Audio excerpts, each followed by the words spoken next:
بسم اللہ الرحمن الرحیم۔ السلام علیکم ورحمۃ اللہ وبرکاتہ۔ الصلاۃ والسلام علیک یا سیدی یا رسول اللہ وعلی آلک و صحابک یا سیدی یا حبیب اللہ۔ ناظرین و سامعین، حضرت سلطان باہو رحمۃ اللہ علیہ کی کتاب گنج الاسرار کے پارٹ نمبر 5 کے ساتھ حاضر خدمت ہوں۔ آپ رحمۃ اللہ علیہ فرماتے ہیں، یاد کن وقت زیر پایت سر، ہر کرا بر چشم شد صاحب نظر۔ شیخ المشائخ حضرت شیخ سید عبد القادر جیلانی قدس سرہ العزیز کا وہ وقت کتنا عظیم تھا کہ جب آپ رحمت اللہ علیہ کا قدم مبارک تمام اولیاء اللہ کی گردن پر رکھا گیا تھا، اور جس کسی نے بھی آپ رحمت اللہ علیہ کا قدم مبارک سر آنکھوں پر تسلیم کیا، یقیناً وہ صاحب نظر اولیاء اللہ ہو گیا۔ آپ رحمت اللہ علیہ فرماتے ہیں، ہر کے با ادب است مثل جبرائیل شد، ہر کے بے ادب است ابلیس شد۔ جس نے آپ رحمت اللہ علیہ کا ادب کیا وہ مثل جبرائیل علیہ السلام مقرب بارگاہ ہوا، اور جو کوئی بے ادب ہوا وہ ابلیس کی طرح راندہ درگاہ ہوا۔ آپ رحمت اللہ علیہ فرماتے ہیں، پائے برگردن ولی و ہر اولیاء، برگردن پیر معشد قدم مصطفیٰ صلی اللہ علیہ وآلہ وسلم۔ میرے پیر غوث اعظم شیخ سید شاہ عبد القادر جیلانی رحمۃ اللہ علیہ کا قدم مبارک ہر ولی اور اولیاء کی گردن پر ہے، جبکہ میرے پیر کی گردن پر حضرت محمد مصطفیٰ صلی اللہ علیہ وآلہ وسلم کا قدم مبارک ہے۔ آپ رحمت اللہ علیہ فرماتے ہیں، ہر کے منکر میں شود از پائے پا، آنکھ سے گمراہ گردد سر ہوا۔ جو کوئی میرے پیر دستگیر کے قدم مبارک کے نیچے گردن رکھنے سے منکر ہو جاتا ہے، وہ راہ حق سے گمراہ ہو کر محض نفسانی خواہشات کا غلام بن جاتا ہے۔ آپ رحمت اللہ علیہ فرماتے ہیں، پیر من زندہ بزندہ جان پاک، احتیاج نیست آن را زیر خاک۔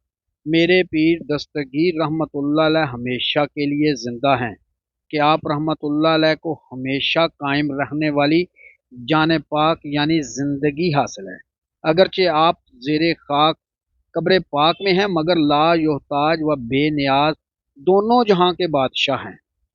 آپ رحمت اللہ علیہ فرماتے ہیں، شاہ میراں حی و دینش حی و جاں، باہر سخن حاضر بود باہر مکان۔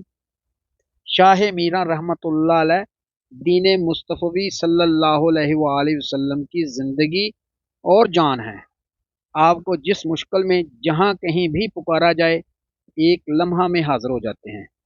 آپ رحمت اللہ علیہ فرماتے ہیں، کور چشمے را بود چشمے حجاب، کور چشمے کے بے بند آفتاب۔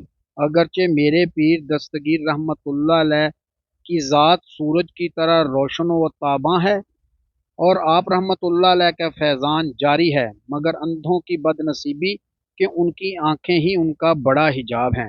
یقیناً اندھے تو سورج کو ہرگز نہیں دیکھ سکتے۔ آپ رحمت اللہ علیہ فرماتے ہیں، برمن پیغام از پیغمبرست، پیغمبری پیغام امت و رہبرست۔ مجھے رسول اللہ صلی اللہ علیہ وآلہ وسلم کی طرف سے یہ پیغام پہنچا ہے کہ پیر دستگیر رحمت اللہ علیہ پیغمبر خدا حضرت محمد مصطفیٰ صلی اللہ علیہ وآلہ وسلم کی امت کے رہبر ہیں۔ آپ رحمت اللہ علیہ فرماتے ہیں، مردہ پیری با مریدی ہیچ کار، با طلب حاضر نگردد ز انتظار۔ مردہ پیر یعنی مردہ دل و خام و ناقص پیر کسی کام کا نہیں ہوتا، کیونکہ وہ کسی بھی مشکل وقت میں مرید کی مدد کے لیے حاضر نہیں ہو سکتا، اور مرید پیر کی انتظار میں ہی مر جاتا ہے۔ جاننا چاہیے کہ جو پیر بالوں پر نہیں رکھتا یعنی قوت پرواز نہیں رکھتا، اور ہر لمحہ اپنے مرید کی خبر نہیں رکھتا اور اسے گناہوں سے نہیں بچاتا، اور اپنے مرید کو مرتے وقت خدا اور رسول خدا صلی اللہ علیہ وآلہ وسلم کی بارگاہ میں التماس کے ذریعے موت کے پل سے با ایمان اور ثابت قدمی سے نہیں گزارتا، اسے پیر نہیں کہنا چاہیے، وہ پیر نہیں ہے بلکہ وہ بوڑھا ضعیف محتاج اوصاف پیری سے بالکل بے خبر ہے، اور اس کا مرید احمد گنوار بے نظر ہے، یعنی پیر ناقص خام اور مرید اندھا نادان۔ کیونکہ پیری اور مریدی کوئی آسان کام نہیں ہے، بلکہ پیری اور مریدی میں پروردگار عالم کے عظیم سر اسرار ہیں، اور اس زمانہ کے پیر تو استخوان فروش اور اہل شرب بادہ نوش ہیں، یعنی بد خصلت بد فطرت کمینے شرابی ہیں، محض اپنے آباء و اجداد کے کارنامے بیان کرتے ہیں۔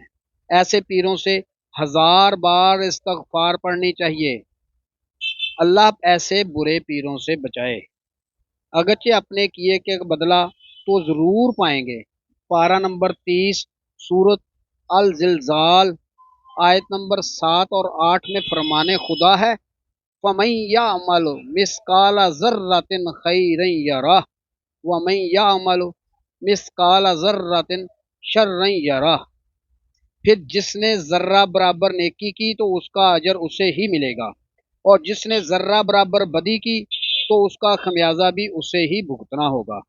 واضح ہو کہ اگر کوئی شخص اپنی ذات کو فانی کیے بغیر اللہ کی معرفت، قرب اور حضوری میں پہنچتا ہے تو وہ عجب غرور یعنی خود پسندی کے باعث جلالیت اور قہر الہی کا شکار ہو جاتا ہے۔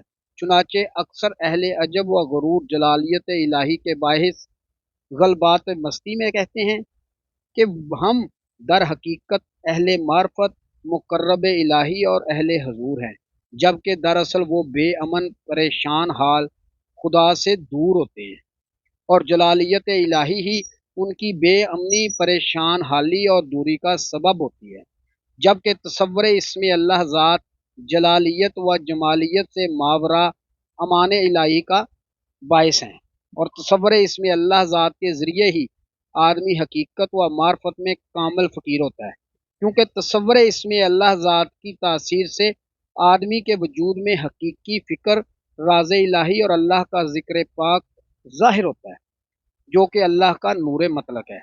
لہٰذا فقیر کو اسم اللہ ذات کے ذریعے اللہ کا قرب، وصال اور حضوری حاصل ہوتی ہے، جو فقیر کے لیے امن و اطمینان کا باعث ہے، ورنہ اہل حضور کو دو مقامات سے گزرنا لازم ہے۔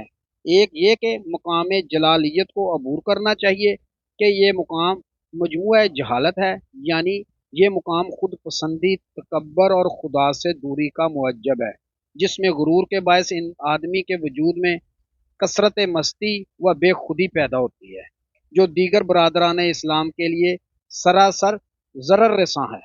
اور دوسرا مقام جمالیت کو بھی عبور کرنا چاہیے کہ یہ مقام خود صاحب حضور کی روح کے لیے نقصان کا باعث ہے، اور جو شخص جلالیت اور جمالیت سے گزر جاتا ہے اور ان دونوں مقامات کو عبور کر کے آگے بڑھتا ہے، یقیناً وہ جمیت یعنی اللہ کی امان کی طرف رخ کرتا ہے۔